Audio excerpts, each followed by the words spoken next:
Musa, pagi ini kita akan membicarakan impian bagi banyak orang, yaitu memiliki rumah sendiri. Namun memiliki rumah bukanlah hal yang mudah. Harga rumah yang semakin tinggi, cicilan yang membuat kita pusing. Maka dari itu kita memiliki solusi, yaitu pembiayaan sekunder perumahan. Apa itu pembiayaan sekunder perumahan? Bagaimana cara kerjanya? Apakah pembiayaan sekunder perumahan ini cukup efektif untuk kita memiliki rumah lebih mudah? Pagi ini kita memiliki dua narasumber yang akan menjawab semua pertanyaan-pertanyaan kita. Yang pertama ada Kak Asmi, yaitu seorang ahli keuangan yang sudah lama mendalami tentang pembiayaan perumahan. Menurut Kak Asmi sendiri, apa sih Kak pembiayaan sekunder perumahan itu? Oke, baik, jadi pembiayaan sekunder perumahan itu merupakan cara bank untuk bisa terus-menerus memberikan KPR kepada orang lain tanpa harus menunggu uangnya itu kembali dulu. Nah, caranya bagaimana? Caranya nanti bank akan memberikan KPR kepada nasabah, kemudian nantinya bank akan memperoleh beberapa kumpulan kredit rumah. Nah, nanti dari kumpulan kredit rumah tersebut, bank bisa menjual kumpulan tersebut kepada pasar sekunder. Contohnya seperti PT SMF, yaitu PT Sarana Multigrial Finansial. Nah, nanti dari hasil penjualan tersebut, bank bisa memberikan KPR lagi kepada orang lain lagi. Nah, jadi seperti roda yang terus berputar, bank bisa terus-menerus memberikan KPR kepada orang lain tanpa harus menunggu uangnya kembali dulu, karena mereka memiliki likuiditas atau uang segar yang didapat dari hasil penjualan kepada pasar sekunder tersebut. Begitu. Wah, jadi ada jalan belakang ya? Tapi ini bukanlah hal yang negatif, ini malah justru akses lebih mudah supaya kita memiliki rumah. Tapi saya masih penasaran nih, bagaimana implementasi pembiayaan sekunder perumahan di Indonesia sendiri? Apakah sudah berjalan atau bahkan masih diam di tempat? Nah, maka dari itu kita beralih ke narasumber kita yang kedua, yaitu Kak Muza, merupakan praktisi properti yang sudah lama mendiami tentang pembiayaan sekunder perumahan. Kepada Kak Muza, gimana sih Kak pembiayaan sekunder perumahan di Indonesia sendiri? Betul, kalau di Indonesia kita mempunyai PT SMF yang dimana tugasnya memfasilitasi pembiayaan sekunder perumahan. SMF ini sebenarnya sudah lama berdiri ya, dan tugas utamanya membeli portofolio KPR dari bank-bank lain, dan menerbitkan surat berharga.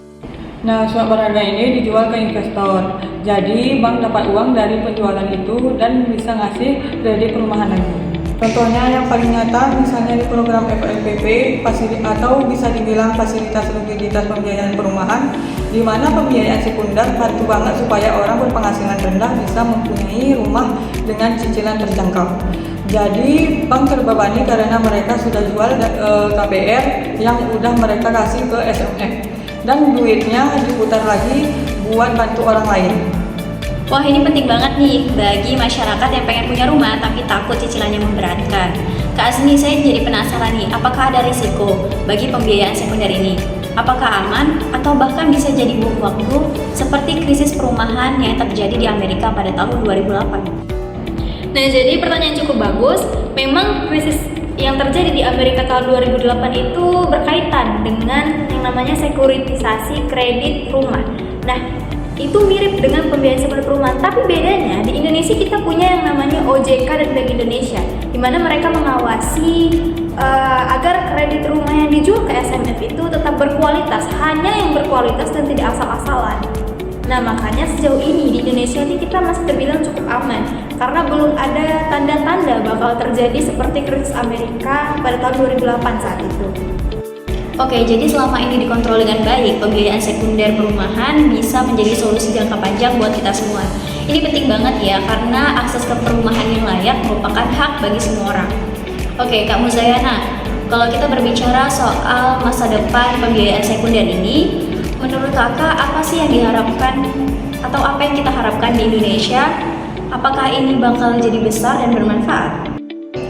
Betul, saya optimis karena tren perumahan di Indonesia terus berkembang, apalagi dengan urbanisasi dan pertumbuhan kelas menengah. Makin banyak orang membutuhkan rumah, pembiayaan sekunder bisa jadi kunci buat memperluas akses kredit perumahan, terutama buat masyarakat kelas menengah.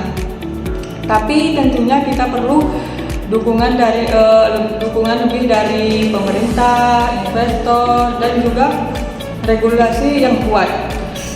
Kalau semuanya berjalan dengan baik, saya yakin pasar properti kita bisa makin sehat.